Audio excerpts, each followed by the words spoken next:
Hey, you, since I already have you here, okay, and I'm sure you want to save time, so how about you just head over to guysweekly.substack.com? That's GIES dot Substack. No, I fucked that up.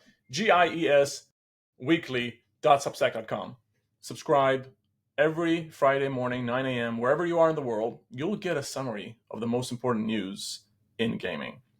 And with that being said, of course, we'd really appreciate the likes, the subscribes, the thumbs ups, maybe the thumbs downs, whichever you like. That would help us greatly. And welcome, guys, to the podcast today. We have an interesting newsletter that just went out, and we're going to discuss it. With us, of course, is the dashing Dave Fear. Word. And the analyst, Mano Rosier. Were you? Was one of us supposed to say it or something? Painful music. We gotta spice it up. Yeah. Change it up a bit. I hope you're both well. It's been a while. I'm very curious to hear if there are any games on your horizon. I'm still in the Balatro world and in the Stellar Blade world right now, trying to just mainlining these things and getting out of the way because I have some Resident Evils waiting for me. But I'd love to hear what's going on in your world. I'm still doing Awakening, man. I think my family's away for the week, so I think I might try and get Blueprint in there. But first, I need to, I need to get a lot of flower sand so I can make silicon blocks, so I can make a spice refinery. So I have priorities here. So you're making a pacifier ring? A spice refinery? Spice refinery. Okay. My sound is terrible today. Being, of course, an important part of the Dune lore. Are you expecting that you're talking about pacifier?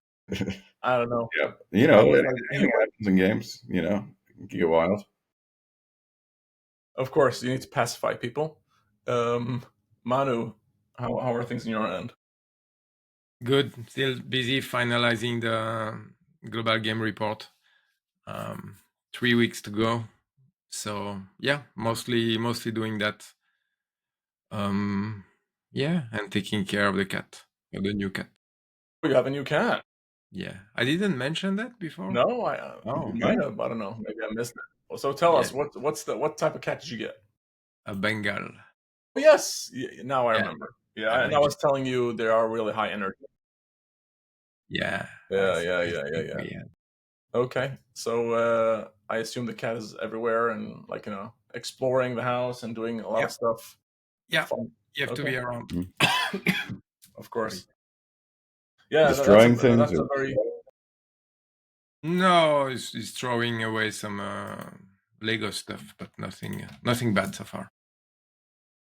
Speaking of Legos, I had the window open a couple days ago, and the wind blew. The big space rocket, the white one, the Apollo. I think it's Apollo, right?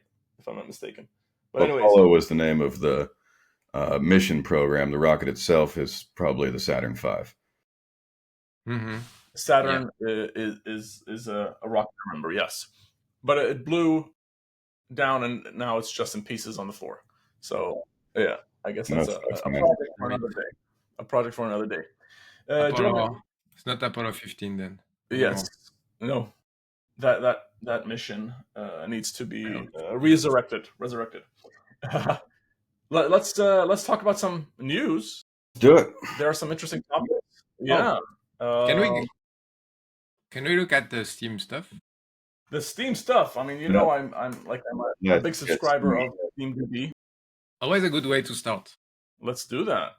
What, if anything, has changed from the past 2-3 weeks? Not much. I just want to talk quickly. There are two things we can talk about because one of them is in the news and the other one is also being said yesterday, but it's not really in the newsletter. So PUBG, where Krafton, so the publisher of PUBG, has mentioned that they have a very strong start of the year. They broke new record, and it has to do with the health of PUBG and also Inzoi, so the Sims competitor seems to be doing quite well, even if it might be more popular in Korea and in Asia than it is in our countries. But they mentioned that as one of the key growth drivers. I don't gotta know try that one. I'm interested by it. It's I like The Sims. It's yeah. Where is that? yes. Am I looking at the wrong game or? No. It's interesting. So maybe it's somewhere else, but it's yeah. Where else At is it least available? apparently it started well. Maybe the picture will be slightly different now. But all in all, yeah, The Crafton full seems cat to be doing well. retail. Right. Mm-hmm. So, like, as from a financial perspective, it's just about copies sold, and that chart did start a lot higher. So, Yeah. No, I see. Yeah, Yeah. absolutely. Oh, I didn't realize it was a premium product. I thought it was Absolutely. okay. Yeah. Got it. Mm-hmm. Got it. And but still, it's a bit concerning to see the engagement compared to Sims 4, for example. If you look at Sims 4, it's probably way. But we're talking, but that Sims is like a 30+ year franchise, right? They had the time to Absolutely. and maybe even 10-year live service game where they had 8 or 7. Okay. Yeah. And the other one is Apex. Before we jump to Apex, what is the takeaway on PUBG specifically? Like, obviously, I see there's a lot of updates here. Classic mob update. There's some collaborations they've done and some major updates, etc. What do we attribute the continued popularity of PUBG? I think that they've really done a good job at refreshing the live service. They also, I think it's still one of the most realistic type of battle royale game. So there is this nostalgia element of people are a bit tired of other battle royale that are more arcade. And I think the esports scene is not bad there. Regular content and even I think they're just doing a better job at the live service, basically. Yeah, I thought about PUBG numbers. Are Indian players counted there, or is that a different, like a different skew? I can't remember. It's on mobile mostly in India, so it wouldn't be here. Yeah, that's also, of course, a driver. So I think we have a tendency to judge PUBG based on the incredible concurrent player they reached at start, the millions and millions, but the reality they are still just behind Counter-Strike. So it's I think it's good enough to be successful. and this is just Steam only. I mean, Yeah. if you want to add the consoles and the mobile, that's probably like doubling up the numbers that we're seeing. Yeah, even I'm not sure on console it's doing that well, to be fair, but on mobile, yeah, it's another level. So yeah, still doing well. So many years after, it doesn't disappear from the charts. Incredible. And I mean, on that note, I thought the esports had died for PUBG, but it seems like it's still active and they're still doing tournaments and stuff. But you were saying they were mostly focused on Asia. Was that the case, or did I misunderstand? No, that was for Inzoi. Got it. Okay. PUBG is definitely I mean, it's played in the West, but I feel like it is an Asia-heavy game also. Okay. Yep. Cool. Then let me go back because you wanted to talk about, was it Delta Force or there was something Apex. else? Apex. What is happening in the Apex world? It's not too bad if you look at the last 6 months, or from like maybe 1 year ago. I think it dipped in January, and since January it's been slowly rising in terms of engagement. And I think the team has probably found something to bring back players and to keep players in the gameplay mostly. And the reason I'm mentioning Apex because EA had an earning call, I think yesterday or the day before, and they called out Apex as being one of the games in their portfolio that helped them achieve their Q1 numbers. So yeah, there is a better dynamic in Apex than probably 6 months or 1 year ago. That's just so it also show that no game is really dead until it's dead, and that there's maybe sometime somehow a way to make it right again. So the player, they don't completely disappear, they just churn because of fatigue, because it's the gameplay is not what they're expecting from the game. But apparently they went back to a formula that's more successful than where they were, the direction they were going before. I feel like it's the battle royale genre. I feel like the closest analog is probably MOBAs. Sort of a mod based thing that became dominated very quickly by some central things. But I think it's interesting. MOBAs was really got this duopoly going of Dota and League of Legends. And to a certain degree, battle royales is PUBG and Fortnite, but it's clear that it's got room for Apex too. Never really, MOBA's never really supported a third game on that scale, I don't feel like.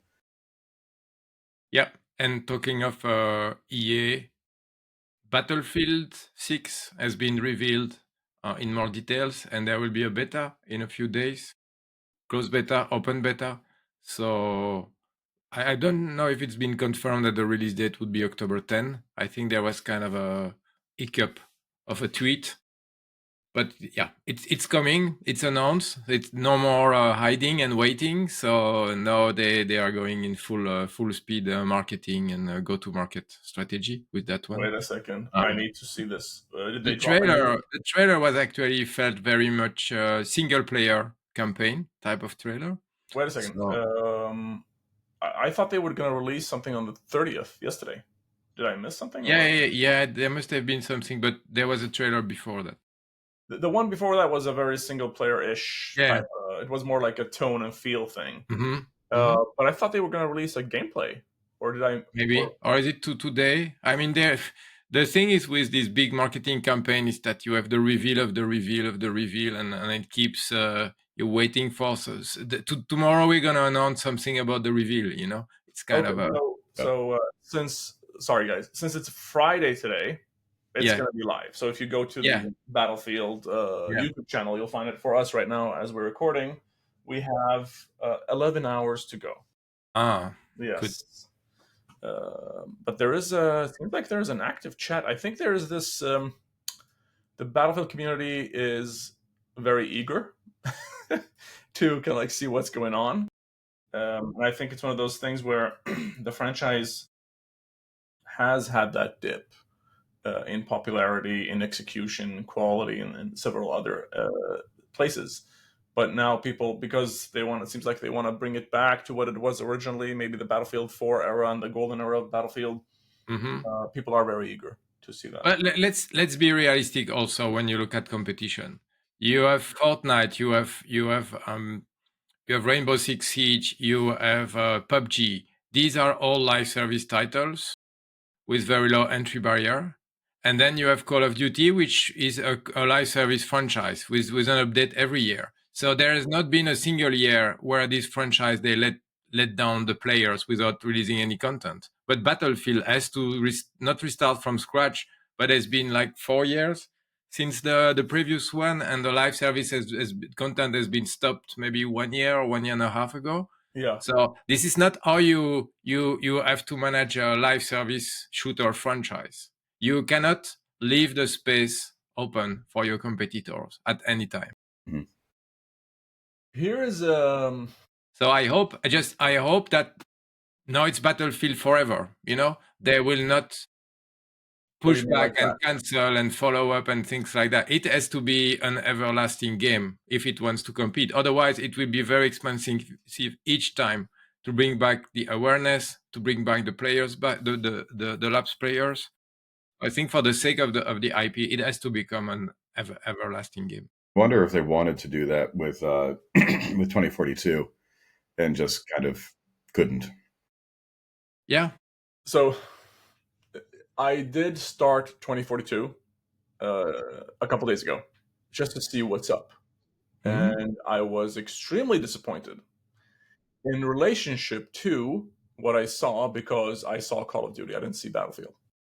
So you start the game, and the first thing you're greeted with is almost the exact same menu as Call of Duty. And I think that is part of the kind of like, I mean, you have to, as a brand, you have to have your own identity, and you have to take leadership in what you want to do and what your fans demand of you. But I just felt like, okay, so they just did what Call of Duty's doing, and that was probably one of the big mistakes there. And I want to talk about something here, Manu, because I feel like, you know how things go in a circle, and sometimes like, you know, you start things in a certain way, and then they just like, you know, and they drift off, and then after 10, 15 years, they come back. Here's an article. You haven't spoken about this, but I want to make the connection to Battlefield. So this article on GameIndustry.biz, and this is Emma Smith Bodie or Bod, forgot her name, or what? Sorry, I can't spell her name properly. But there was a talk at Develop Brighton about how to build online communities that run themselves. And I think this is the mistake that was done maybe 10 years ago on the Battlefield franchise, when we cut the ownership of the community to be fully in-house instead of letting the community run itself. And what I mean by that specifically is it was extremely popular back in the day to have your own server, to have your own community, to add flavor to your server. And this is why I believe as well, if you go to Counter-Strike, there are these smaller communities that manage themselves. They have their own flavor on the gameplay. They it's only Dust 2 forever, 24/7 Dust 2. That's the only thing we do here. Or you have these mods that people attach, and I think that was the severance that happened roughly 10 years ago at this point, where the community didn't have the tools or the capability to sustain and self-run.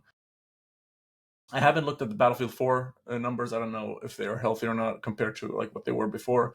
But I feel like that is kind of like one of the superpowers of Battlefield that was taken away, unfortunately. Would love to hear your thoughts about that.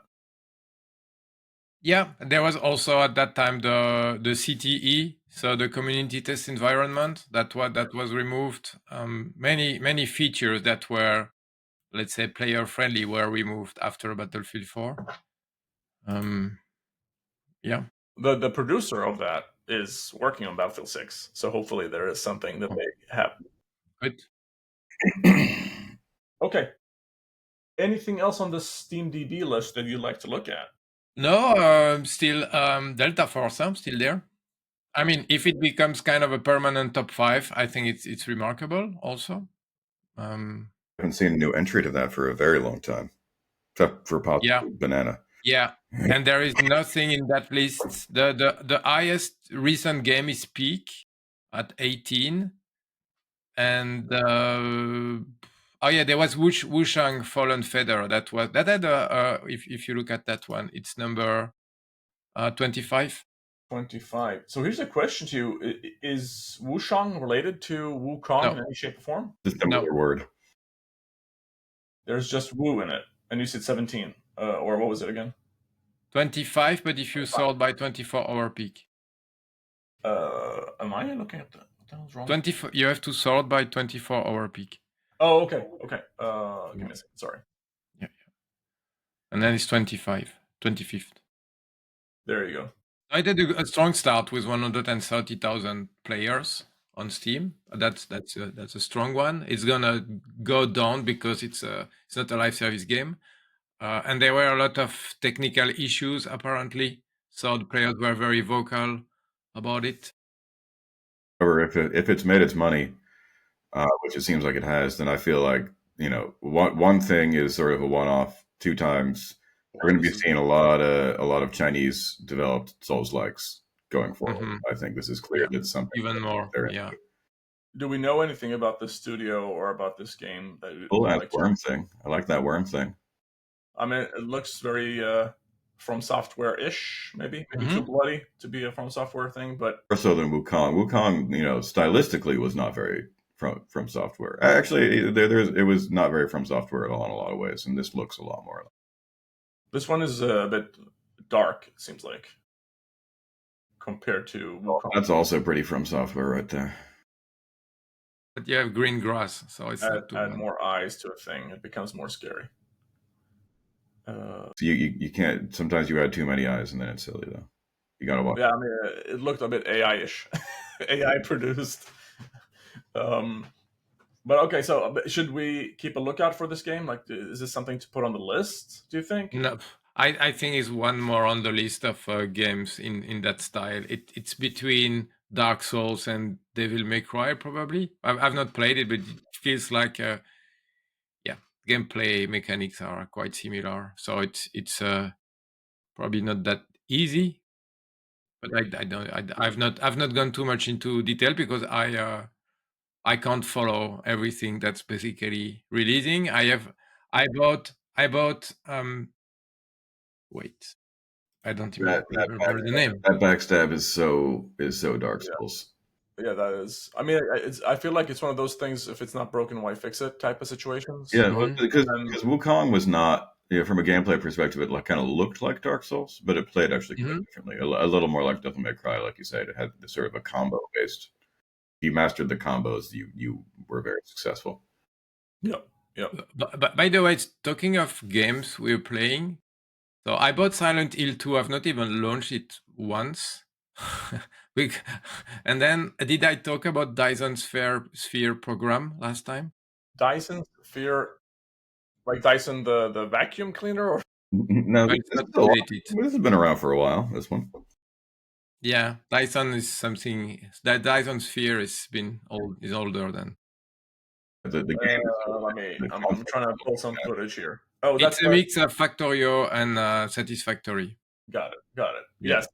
What's the connection here? Sorry, I'm losing track because I'm trying to look for footage. No, I wanted to say that I bought Silent Hill 2 some time ago and I've not played it, so I have no time for a Wu Chang or Oh, now I whatever see. other game.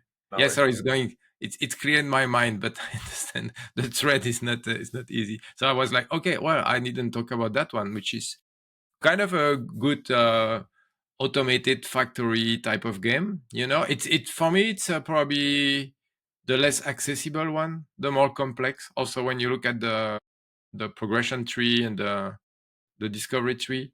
A lot of options. Yeah, and then on the other side, I also bought Odd Sparks, But yeah, ODD Sparks. I feel like that one I've heard of. Yeah, I think we might have talked about that one. I'll pull up some footage while. No, this one I have never seen. Mm. Which It's is also some kind of satisfactory mixed with uh, maybe Pal World, not in the sense that you capture a creature, but more you have these sparks that can help you and that they have different function. Some of them are just standard, some of them are better at cutting trees. And it's an automation game again, but you see the setting and the graphics are completely different. Are these, by the way, like combining survival type No, elements? No. no, and this one is very. I mean, at least I'm playing the campaign, and it's really telling you clearly what you have to do. You have missions Oh, given by people in the village, and yeah, so you see, and yeah, it's really cool, and I think it becomes more complex, but you can go very far in the game still using basic gameplay. So it really takes you by the hand, I would say. But I've seen some of the end game videos, and this is another story. And Yeah. endgame automation game content is insane to me. Like I've seen people cover basically the entire map in Satisfactory. Yeah, exactly. You're like, can the computer compute all of that when you kind of reaching the technical limitation also of the games? you grow the complexity over time. Mm-hmm. Yeah. Really So cool. that's a nice cozy automation game. Let's put it that way. You cannot really die. You can let it run. Yeah. I do want to go back to Delta Force a bit. Dave, you're going to Gamescom, right? I still got to get to I'm the hotel. I got to do okay. So you still haven't booked a hotel? You said. that. I need to do it because my schedule is. But I know what my schedule is now, so I should just do it. Maybe I'll send you a link to my hotel because I felt like it was fairly cheap. I mean, whatever it is, it will be a lot less cheap now. Well, the last 2 days are like 10 times as expensive as the And first. historically, I have done it in the last 2 days, so Oh, as long as I get it before that. Fair enough. But I'm sharing some footage from Delta Force, and what I wanted to bring to the table here is last year, me and you, we were on site at Gamescom. They had a booth. They did. It looked fairly popular, and also seems like they spent some money on it. We'll see if EA. I'm not sure if they care about that stuff anymore. They used to own a section of Gamescom at one point in time. Maybe they don't care anymore, since most of the products are live service. But I would love to see a Battlefield 6 booth at Gamescom, and then we can compare and see, like, what are we feeling? Because last time I was running a Battlefield booth together with the team, we had a line of like 6 hours, a 6-hour line to play a demo at Gamescom, which is pretty crazy. That's just your whole day. That's all you're doing. Yeah, that's how we're gonna measure the popularity. We'll report back from Gamescom. Okay, gentlemen, maybe we move over to the newsletter and see if there's anything you'd like to talk about. Let's do it. Let me see here, and I think you'll. How about you just stop me? I mean, we already discussed the one of the highlights. Crafting reports record revenue driven by PUBG and Zoe, and then there's this one, War Thunder. Studio Gaijin just bought a multi-million-dollar player built. So this one is going to be interesting. Let's talk about that. UGC in games. So if I understand correctly, Manu, and correct me if I'm wrong. So this Gaijin, Studio Gaijin, which is owned by what is it called? The War Thunder people. They bought a player-built island in Fortnite, which is more or less an experience that you can manage and then do whatever you want with it. It has a player count. We'll look at the player count as well. Where are things heading? Because can you really own stuff when you're building it in a UGC platform?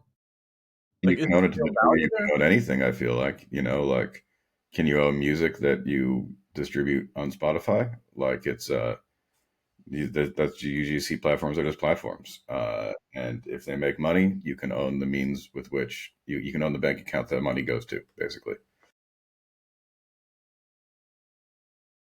But I feel like, I mean, if you're distributing your game on Steam, and if Steam decides to not allow you to do that, you can still self-publish somewhere else and do your own thing, possibly, right? You still own the code, you still own a lot of stuff. But I feel like the better analog is probably the Unreal Engine. Like, if you do still like, but if you're distributing it online, and like in the case of, what was that game? Once Human, Two Human, something like that. And Epic is like, actually, you can't use the Unreal Engine anymore. You've violated whatever terms. Yep. You're pretty much screwed. Because Steam is a storefront, but Fortnite is functionally, like, it is a kind of a storefront and a navigation thing, but it's also an engine, right? It's the tools that you use to make a game.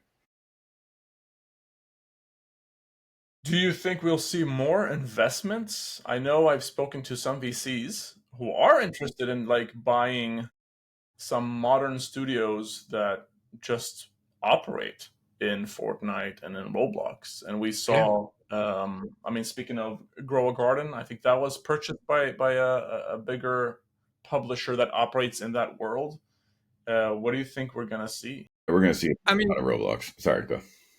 Yeah, you just have to consider it's exactly the same as buying a studio that has its own game, you know? It's you buy access to a community of players, and some community of players in Fortnite and Roblox are bigger, way bigger than traditional multiplayer games or live service games outside of Roblox and Fortnite. So the problem is that some people still consider Fortnite and Roblox as games, but they are just a digital distribution type of platform. You know, even more Roblox than Fortnite, because from Fortnite you could consider that it's mostly the battle royale part. So it's mostly selling engagement in the epic experiences. But the reality, it's just if you know that if you want to reach a specific audience, like the typical Roblox audience, then it's better than be part of that ecosystem rather than try to build your own stuff outside of it, because it's very difficult to move this community outside of Roblox. for example. Fair enough. So it's better, I think, to probably try to buy Grow a Garden within Roblox than building your own Grow a Garden outside of Roblox. I guess what is confusing to me is I feel like this is like this strategy. Is it a long-term strategy? Because it feels like you are just owning this sliver in time when people care about this thing, and as soon as that's done, then you're done, more or less. They move over to the next thing. You don't own code. You don't own, like, you can't redistribute this. You can't The next remake thing, it. do you mean the next Roblox or the next Grow a Garden? No, I mean as in like I mean as in from an IP perspective, from a brand perspective, from a product perspective. You can't make a remake out of this in 10 years and make more money. You know what I mean? Or like, bring a new audience to it. It lives here and now on Fortnite as the, like, one of the top played experiences. But in a month or two, that could be changing drastically, and then you're just sitting there with nothing.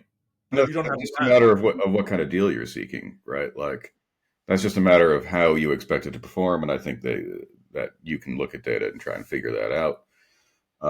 And that it doesn't make the concept bad. It just might mean that you need to realistically evaluate the long-term prospects. And if you look at Roblox, I mean, some of the experiences like Brookhaven or the Livetopia or even other non-role-playing ones like Color Blocks or stuff like that, those have gone on for a really long time, longer than many live service games. Yeah, I don't really see. I mean, it's the risk is that the whole platform would fall, but not really. That people can always move to a different experience, even if you have like a standalone game. The competition is always there, so I don't really see why it would be. If you do a good job, you keep your community basically, whatever the platform you are using. I mean, maybe this is the way things are changing today in relationship to. I mean, do we care, like when you're making an investment? Do we care about ownership, or do we just care about revenue here and now? Mm-hmm. Because, Yeah. and when I talk about ownership, I mean brand and product ownership. And I mean, I looked at the pit. Obviously, you can't do a lot in Fortnite today, right? In terms of how much you customize. Anybody can make that experience, like copy it and just upload it. And if you're unlucky, then people just move over to the new one, exact same type of map and execution, and then you've lost everything. Isn't that That's the case? true. That's true of anything, Like that's not any different from games distributed on Steam or on console or anything. Like you can always lose your community, and if you work, keep them, you'll keep them. I mean, well, if you work successfully to keep them, you'll keep them, I should say. Maybe this is the boomer thinking here then, because if you look behind me, right, I have all these games, and like we spoke about this last week or 2 weeks ago about how many times is Capcom or Konami gonna re-release Street Fighter 2?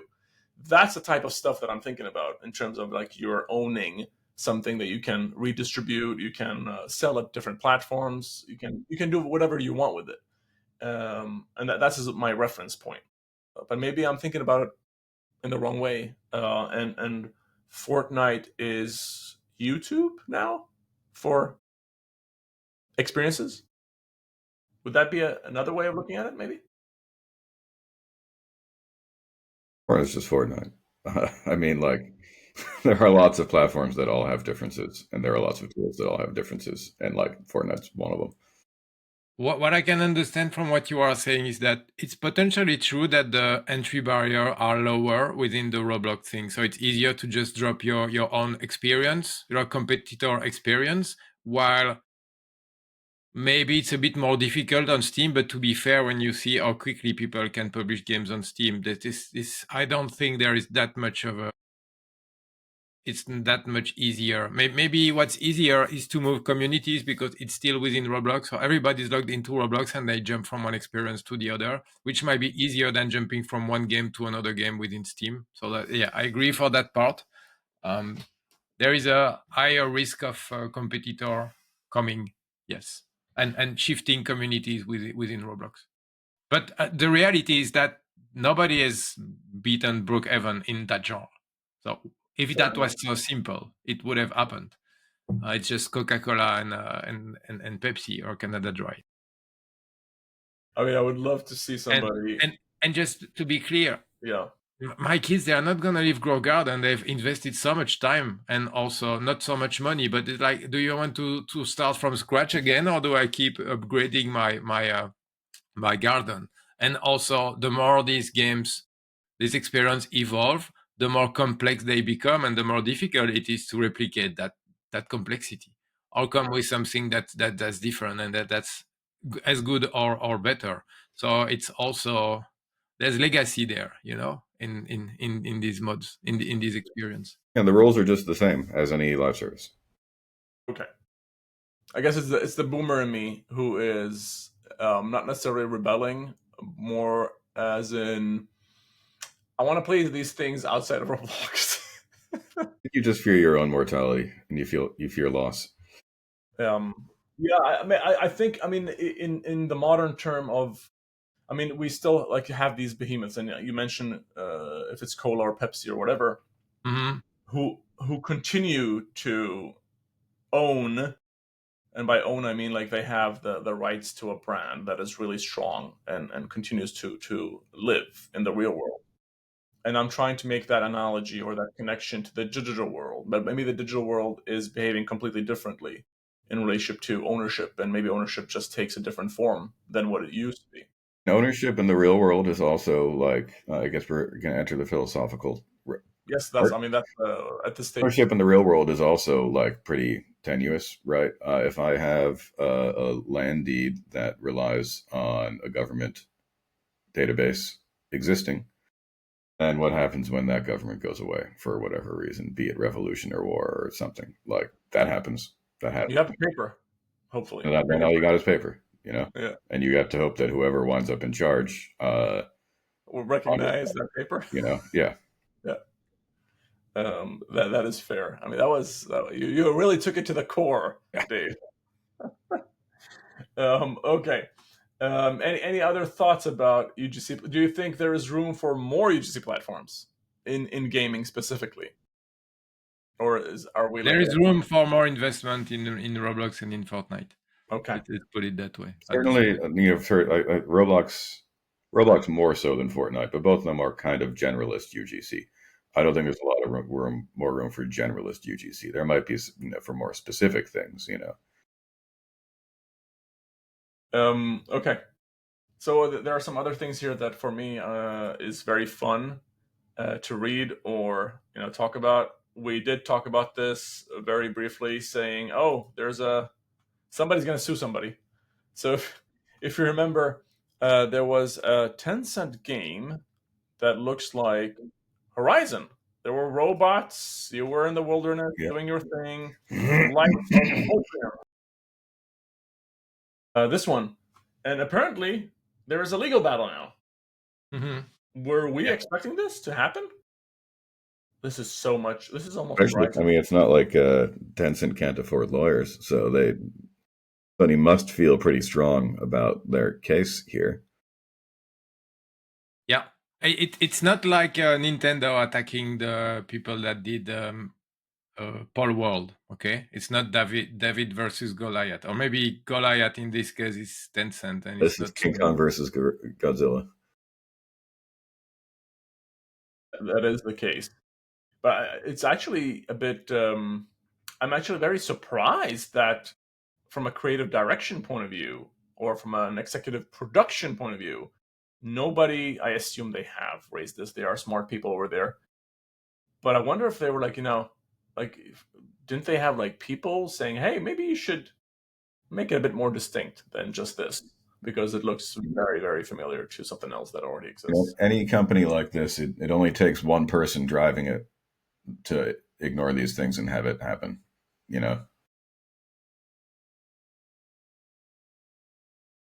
Do you think players will care? Will they just buy it because it's a good game? No, I don't think they'll care. Okay.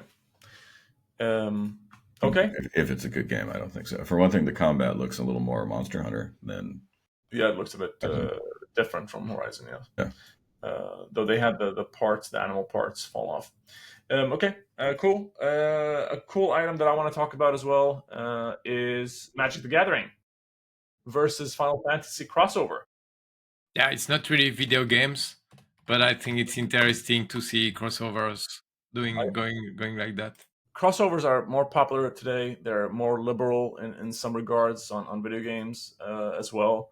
But apparently, this crossover, and I assume it's like, and you have to correct me. I assume this is Magic the Gathering Commander, and these are Commander sets, which probably is something I want to buy. To be honest with you, they did a while back, a long time ago. They did Street Fighter, but that was like a limited collection thing, not necessarily playable. But this is looking amazing. These cards that have like their own abilities and stuff, or are they reskins of other cards? I think with every release, it's like maybe 10-ish cards that have new mechanics or different, and then everything else is more or less just reskins. And interesting enough, I mean, Final Fantasy has their own cards as well. I'm not sure if people play those, but this is, I can see how this is exploding. Absolutely. Yeah, absolutely. Okay, let me see. I mean, stop me at any time and let me know if there's any pieces you'd like to talk about more. The Division 2 has hit engagement levels not seen in over 5 years. Is there anything happening with the Division specifically? Yeah. There was a content drop, and again we were talking about a never dying live service game, so there is always something. It might be short lived. We've also seen that in the past. But I think it's good if Ubisoft remember they have the Division 2. It's the Division is a great IP, and it was such a game changer back then. I remember the excitement about releasing the Division, all the trailers and things like that. For me, it's one of the last epic release in the last 10 years. I feel like that, like a new IP. You had Destiny 1, which was also like that. In The the live service genre, you mean, or generally? Everything. I think maybe more live service, this shooter looter. I think nobody's so excited about Borderlands 4, for example. Yeah, that one not getting any buzz. I mean, it back then it was, you still had this E3 show, like the big show on site, the big booth. It was pre-COVID. And I think since COVID, things have changed because publisher, they start to do their own thing. They don't follow really an agenda, or they don't go to wider conferences. For me, it's a bit more nostalgic. Just I remember the marketing campaign of that one and the one of Destiny. This like the budgets were massive when it comes to go to market back then. A creature of a different industry. Yeah. They had to respect the beat of the industry. Right now, you see with Battlefield, they do what they want. They have their own schedule. They do their beta and stuff. But I think back then it was a different story. And also, you build up your new IP right for 2 years or so. You tease and then you start and you do your first trailer, and of course your first trailer is a lie because it's the end game. The end product will never look like your trailer. Back then it was very common for it to be so different. Killzone 2, anybody? That was an amazing trailer, by the way. 20 years ago. Okay, gentlemen, I'm not gonna keep you for too long. There are some trends and numbers. I'll let people check those out themselves. I think I would love to next week. Let's talk about upcoming games in 2025 and maybe some expectations of Gamescom. That would be a good topic to discuss. Guys, thank you so much for joining us. Really appreciate it. Again, reminder to the listeners out there: hit the subscribes, the likes, the bells, the whistles, anything you see that would help us out. We really appreciate that. And then, of course, guysweekly.substack.com. Subscribe to the only newsletter that you actually need. save you time. In less than 1 minute, you'll know anything that happened in the industry this week. Gentlemen, I will see you on the next one, huh? We'll see you later. Thank you. Thank you. Take Bye-bye. care. Bye. Bye.